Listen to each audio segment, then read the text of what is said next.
BK 뉴스입니다. 아시다시피 현재 일본 맥주 수입 제로인 상황이죠. 그래도 일본의 혐한 언론들은 불매운동이 곧 끝날 것이라 하고 일본에는 큰 영향이 없다고 외쳐대고 있지만 이는 그들의 희망사항일 뿐 실제 일본 기업들의 사정은 그렇지 않은데요. 한국 수입 맥주 시장에서 부동의 1위 자리를 지켜왔던 아사히 맥주가 어떤 타격을 받고 있는지에 대해 아사히 맥주의 대표가 직접 입을 열었습니다.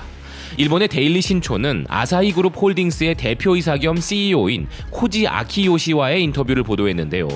한일 관계 악화로 한국에서 대규모 일본 제품 불매 운동이 계속되고 있는데 아사히 맥주는 어떤 상황인가 하는 질문에 코지 대표는 큰 타격을 받고 있으며 한국은 슈퍼드라이 맥주의 매출이 일본 외 지역 중에 가장 큰 시장이었으며 한국에서 8년 연속 수입 맥주 1위였지만 이제는 그 포지션을 유지하기가 힘들 것이라고 이야기했습니다.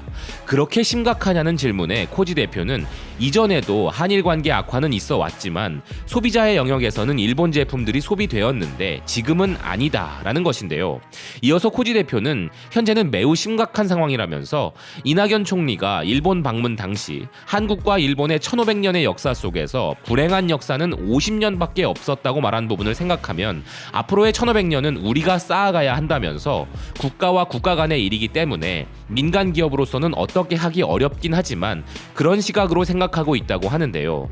또한 코지 대표는 지금은 인내하는 방법밖에 없다고 하면서도 한국에서 8년 연속 1위였던 만큼 한국엔 많은 고객이 계셨던 것이기 때문에 한일 관계 회복 조짐이 보이면 또다시 한국 시장에 주력하고 싶다고 언급하였습니다. 덧붙여서 한국 경제가 지금 피폐해 있음을 감안하면 경제 교류, 외교도 포함하여 어느 시점에 이르렀을 때 다시 한번 강한 유대를 만들어 나가야 한다고 생각한다는 코지 대표인데요. 기사는 최근 일본 불매운동에 엄청난 장작 역할을 했던 유니클로의 광고를 언급하면서 유니클로에게는 이것이 청천벽력과도 같은 전혀 예상할 수 없는 반응이었고 일본 불매운동의 여파가 이렇게 커질 것 또한 외무성과 총리 관저도 전혀 예상하지 못한 일이라며 이와 같이 현재 한국을 비롯한 글로벌 시장의 변동성이 전혀 예측 불가능한 상황의 연속이라는 우려를 전합니다. 하지만 말은 바로 해야 하는 부분이 불을 보듯 결과가 뻔한 일을 자신들이 자초해놓고 전혀 예측 불가능한 상황의 연속이라고 말하는 건 좀 과한 어거지가 아닌가 하는데요. 유니클로의 광고만 봐도 그들에게는 전혀 그런 의도가 없었는데 우연히 그렇게 보여진 것이 아니었죠. 하지만 그들은 누가 봐도 의도가 뻔한 내용을 광고에 담아놓고서도 광고에 담긴 자신들의 의도를 사람들이 모를 거라 생각했는데 모두가 다 알아채버린 것이 예상치 못한 청천벽력이라는 건가요? 지금? 누가 봐도 자업자득인 상황을 청천벽력이라 표현하는 것은 글쎄요, 개그라고 받아줘야 맞는 거겠죠.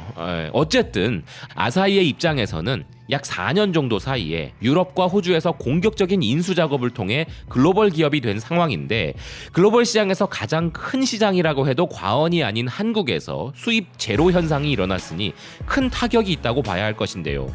BK 뉴스 제작진은 한국 시장을 버려도 아무 문제 없다는 혐한 언론들을 위해서라도 앞으로 일생을 살면서 아사히 슈퍼드라이인지 다라이인지 하는 맥주를 포함 일본산 맥주를 단 한 방울도 목구멍으로 넘기지 않는 것으로 아사히와 일본산 맥주들의 한국 시장 재진입 희망사항을 무너뜨리는데 일조하도록 하겠습니다.